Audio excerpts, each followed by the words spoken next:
सुमन गायत्री के चैनल पर आप सभी का स्वागत है। हम लोग कुंभ के समय का एक गाना है, उसी को गाने जा रही हैं।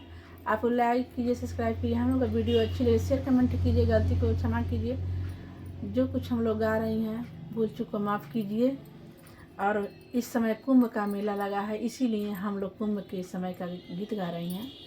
आप लोग भी हमारे गाने को सीखिए और कुंभ के मेला में जाइए, गाइए। जो गलती है उसे क्षमा करिएगा। एहो पिया एक बात कहूँ, एहो पिया एक बात कहीं, हमरे मनवा के मनसा पुराई देतना।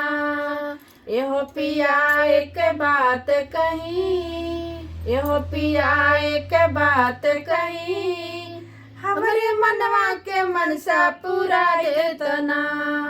हमके कुंभ के मेलवा घुमाई देतना, हमके कुंभ के मेलवा घुमाई देतना। परियागे धाम दिखाई देतना, परियागे धाम दिखाई देतना। हमके कुंभ के मेलवा घुमाई देतना, हमके कुंभ के मेलवा घुमाई देतना। एहो पिया एक बात कहीं, एहो पिया एक बात कहीं, हमरे मनवा के मनसा पूरा देतना, हमरे मनवा के मनसा पूरा देतना।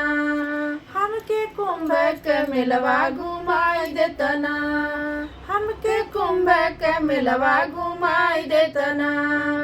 परियागे धाम दिखाई देतना, परियागे धाम दिखाई देतना। सुने ली वही जा पाप कटी जाला, सुने ली वही जा पाप कटी जाला।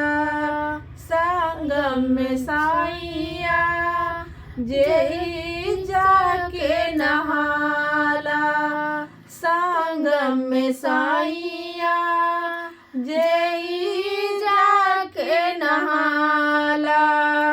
कैसन बहु हवा नजारा, कैसन बहु हवा नजारा, हमके पिया दिखाई देतना। कैसन बहु हवा नजारा, कैसन बहु हवा नजारा, हमके पिया दिखाई देतना।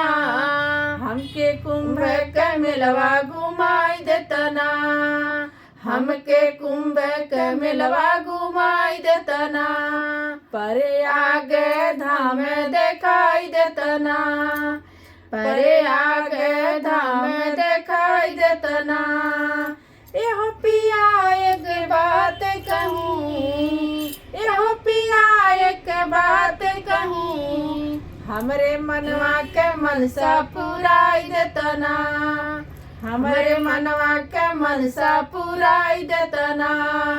परियागे धाम दिखाई देतना, परियागे धाम दिखाई देतना। हमके कुंभ के मेलवा घुमाई देतना, हमके कुंभ के मेलवा दिखाई देतना। ऋषि मुनि देव सब आइल बान, ऋषि मुनि देव सब आइल बान।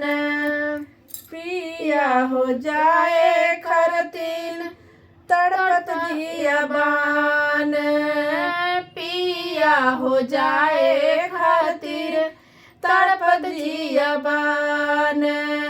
ऋषि मुनि देव सब आइल बान, ऋषि मुनि देव सब आइल बान। जय खातिर तड़पत सैया जिया हरो बान, जय खातिर सैया हमरो तड़पत जिया बान। बसवा के टिकट कटाई देबना, बसवा के टिकट कटाई देबना, हमके परे आगे धाम दिखाई देबना, हमके परे आगे धाम दिखाई देबना, कुंभ के मेलवा घुमाई देतना, कुंभ के मेलवा घुमाई देतना। एहो पिया एक बात कही, एहो पिया एक बात कही, हमरे मनवा के मनसा पुराई देतना, हमरे मनवा के मनसा पुराई देतना, हमरे मनवा के मनसा पुराई देतना। हमके कुंभ के मेलवा दिखाई देतना, हमके कुंभ के मेलवा दिखाई देतना, परिया गे धाम दिखाई देतना, परिया गे धाम दिखाई देतना।